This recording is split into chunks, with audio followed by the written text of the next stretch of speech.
সেই শাস্তির ভয়াবহতা, তাদের চোখের পাপড়িগুলো কেটে ফেলা হলো যাতে তারা চোখ বন্ধ করতে না পারে। তাদের সামনে আগুনের কুণ্ডলি বা ধোঁয়া রাখা হলো যা তাদের চোখে জ্বালা ধরায়। পিপাসায় তাদের জিভ বেরিয়ে আসে, বুক ফেটে যায়, কিন্তু এক ফোঁটা পানিও তাদের দেওয়া হয় না।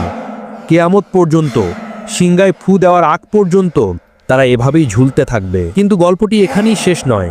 তাদের শাস্তির সাথে সাথে আল্লাহ মানবজাতির জন্য এক নতুন পরীক্ষাও জুড়ে দিলেন। সেই কুয়াটি হয়ে উঠল এক রহস্যময় স্থান। শয়তান মানুষের কানে কানে রটিয়ে দিল যে ওই কুয়ার ভেতরে দুই ফেরেশতা আছে যারা এমন গোপন মন্ত্র জানে যা শিখলে তোমরা যা খুশি তাই করতে পারবে। তোমরা মানুষকে বশ করতে পারবে, কাউকে ধ্বংস করতে পারবে। লোভী মানুষেরা দলে দলে সেই কুয়ার কাছে যেতে শুরু করলো। তারা হারুত এবং মারুতের কাছে গিয়ে বলতো, আমাদের সেই গোপন বিদ্যা শিখিয়ে দাও, আমাদের জাদু শিখিয়ে দাও। তখন হারুত এবং মারুত তখনও তাদের ভালো সত্তা হারায়নি। কেউ যখন জাদুর লোভে তাদের কাছে যেত, তারা শিকলবন্দি অবস্থায় চিৎকার করে বলতো, হে মানুষ, সাবধান, আল্লাহর ওয়াস্তে ফিরে যাও। আমরা হলাম আল্লাহর পক্ষ থেকে তোমাদের জন্য একটা পরীক্ষা বা ফিতনা। আমরা যা জানি তা শিখলে তোমার ঈমান থাকবে না, তুমি কাফের হয়ে যাবে। খবরদার, কুফরি করো না। কিন্তু মানুষের নফস তো বড় লোভী। তারা আসতো, তারা বলতো, আমরা জাহান্নামে যেতে রাজি, তবু আমাদের জাদু শেখাও। আমরা আমাদের শত্রুকে ধ্বংস করতে চাই, আমরা অমুক নারীকে বশ করতে চাই। যখন মানুষ কিছুতেই শুনতো না, তখন হারুত মারুত বাধ্য হয়ে তাদের সেই গোপন জাদুর মন্ত্র শিখিয়ে দিত। আর সেই জাদু কি ছিল?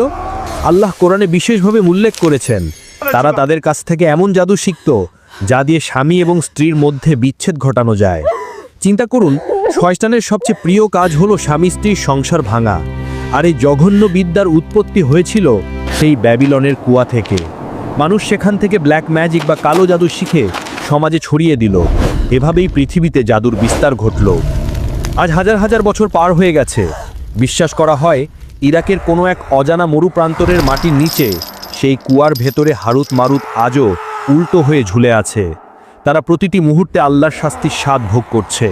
তারা অপেক্ষা করছে কিয়ামতের সেই দিনের, যেদিন তাদের এই কষ্টের অবসান হবে। এই ঘটনাটি আমাদের জন্য এক বিশাল সতর্কবার্তা। প্রথমত, পাপের প্রতি ঘৃণা। ফেরেশতা হয়েও তারা নারী এবং মদের ধোঁকায় পড়েছিল। আমরা তো মাটির মানুষ, তাই কখনো নিজেকে নিয়ে অহংকার করা উচিত নয়।